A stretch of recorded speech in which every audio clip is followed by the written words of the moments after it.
All right, WTA semifinals in Madrid. We have two matchups that you would have not called at the beginning of the tournament. And if you did, I would be very impressed, but also not believe you probably. We got Teichman versus Pegula on the top, and then we got Alexandrova versus Ons Jabeur on the bottom. So I guess Ons Jabeur makes sense being there. But everyone else, since Iga Swiatek has left the tournament, pulled out of the tournament, we thought, which of the top seeds are going to step up? Who's got the opportunity now? And it turns out none of them stepped up. The top seeds and most of the seeds lost super early. In fact, in the round of 16, there was only 7 seeds left. So it's been the fall of the seeds here in Madrid on the WTA side. And we're going to get into these two pretty interesting matchups in the semifinals and see what happened to some of the stars along the way. Here's the slice on the WTA Madrid semifinals. Welcome to the slice.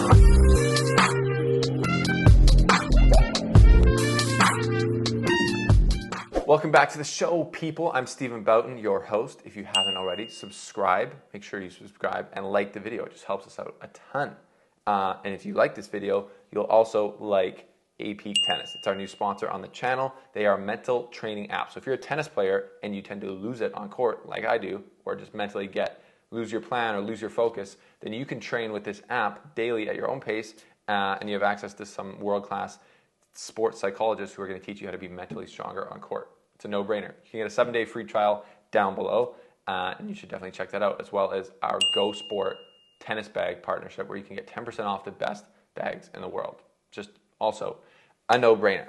So the WTA Madrid draw. When Iga Swiatek pulled out, like I said, Swiatek, it left the door wide open for other women to step up and potentially win the tournament. Because so far in 2022, basically, it has absolutely been the Iga show. And lately, it's been the absolute Iga show. She won 4 titles in a row before coming to Madrid and then pulling out. Now she's just going to be playing in Rome, which makes total sense. Got to preserve the body for the French. That's where she's going, obviously trying to win that. But who was going to walk through this open door that it opened? Well, none of them. So we saw a lot of the top seeds fall. Obviously, the only 2 seeds left are Jessica Pegula and Ons Jabeur, the 8th and the 12th seed. So that's just super interesting. Like I said earlier, in the round of 16, there was only 7 seeds left at this point. So we don't have time to go through every match and see who lost out. But just saying, this is back to our points earlier. You can either look at it in 2 ways. The WTA has no dominant players other than Swiatek, or you can just say the talent pool is super deep on the WTA. And I lean that way because when you look at a lot of these players, like Teichman or Alexandrova, they can get, like Alexandrova is a qualifier and she makes the semifinals and she's just playing very solid tennis and walking her way through this draw like she can do it. So there's so many players who can do that on the WTA side, and in my opinion that makes it super, super exciting. So a couple of the other players that of note, the big names that we follow here, Emma Raducanu split with her coach. A lot of criticism about it, but she's continued to have pretty good results here on the clay. She made it to the round of 16, which is a decent result for her on clay. You know, remember, she's still 18. She's still learning how to play on the surface. Friend of the show, Bianca Andreescu. Welcome to the slice.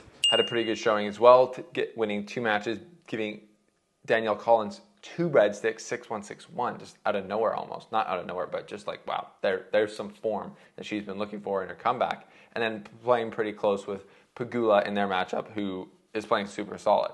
So we're looking at the 4 ladies left. We got Pegula versus Teichman.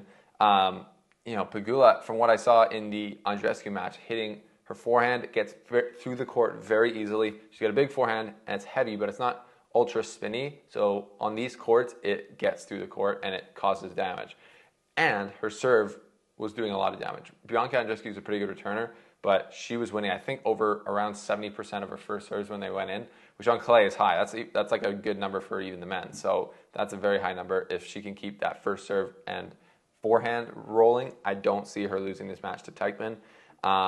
But Teichman getting to the semifinals, obviously, that means that she's been doing a ton of things right and that she can beat players. And it wouldn't be the biggest shock in the world if she beat Pegula, but it would be a shock, in my opinion, because Pegula looking very good, as I said. Then we got Alexandrova versus Ons Jabeur. Ons Jabeur takes out Simona Halep, who, weirdly enough, from the betting sites that I saw, Simona Halep, before the tournament started, maybe after Swiatek pulled out, but Halep became the betting favorite to win the Madrid Open, which, might be a hot take, but I guess that's what the odds makers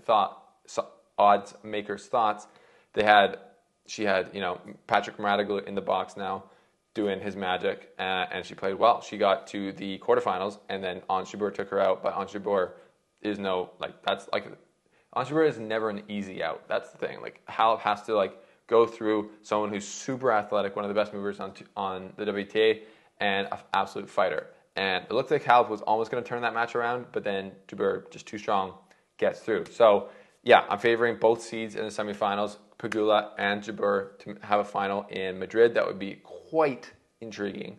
Just two women that are awesome, and I think it would be both of their biggest titles to date for sure if they were to win it. So, what do you think? That's my kind of quick look at the semifinal matchups.